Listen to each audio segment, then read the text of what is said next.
Debbie always impressed me because when I go in, I didn't know her, she didn't know me when I got there, but she was just so open and welcoming and glad to see me. So then I was telling another friend about that, and she said, "Oh, yeah, she's a very gracious lady." And I liked her energy. We went outside, and it was hot, I remember that, and sang out a little bit, and she gave me a little bit of her whistling, which was fun. Yeah, she went out whistling.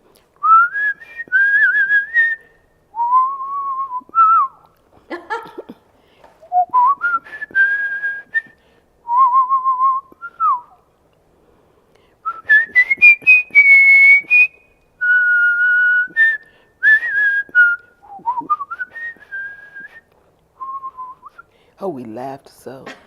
Oh, we laughed so. She said, "You can whistle." I said, "I told you I could." I was affiliated with Andy Witt at the St. John's Cultural Council for a while, and he was telling me about Debbie and how you wanted to make this movie and asked if I would go and see her. So I went over to the nursing home where she was, and yeah, I guess I was going to interview her, but we just got into a soft, smooth place, and she's always very gracious and happy to have guests. So we went outside, and before I went, Andy had given me one of her CDs to listen to. And one of the things that I was impressed on there was at a point she started whistling.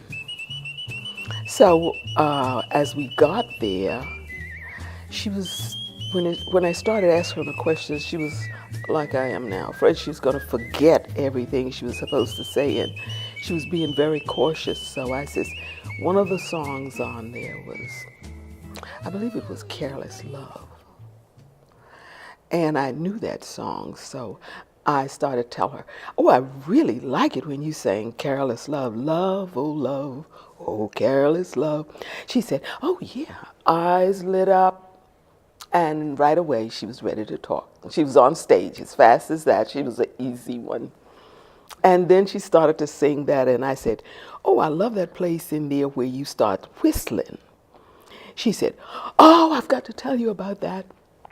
We were in Japan, and I was singing, and I forgot my lines. And I just started to whistle." She said the audience went wild for it. They loved it. So that was a very good story for me. From that, she just told me a lot about leaving St. Augustine and her coming back. I really was sort of not wanting to hear too much of it because it was such a bad story.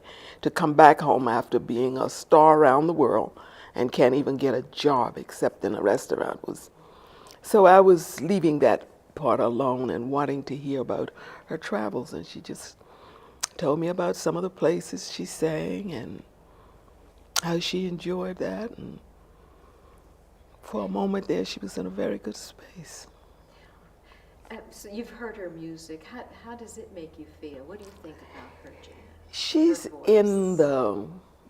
she's in there with Billie Holiday, and there's a couple others that I can't, maybe Ella. Ella's a little later. Ella Fitzgerald, that is. But I liked her voice. I loved her singing it. I said, "Oh, you're so good singing." So of course, everybody that sings want to hear that. So she was very, very open after we started the little singing, but I told her that I could whistle. She said, "Can you whistle?"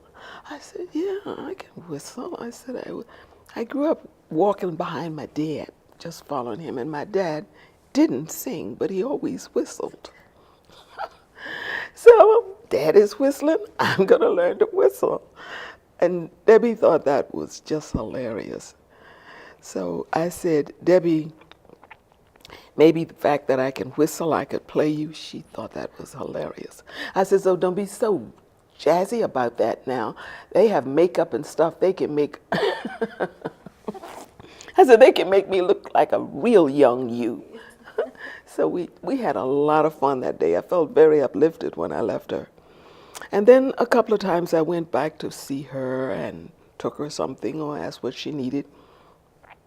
And not often, maybe I've been to see her 4 times in total. But that's my connection with Debbie. So what do you think about us, classic theater, producing her musical in the Lincolnville area, in the Lincolnville Museum, in the Excelsior High School where she went to school? What are your thoughts on that? I think that if I were Debbie, I would be just beaming. She said it had taken too long. That's what she says. She says, I may not be here. I said, well, hang on, you might. Just hold on for a minute. And so we laughed at that. But I think it's great, and especially, now that she's ill, that would be just a wonderful thing, I would think. Baby. Baby. Ooh, baby. Don't know what you do to me.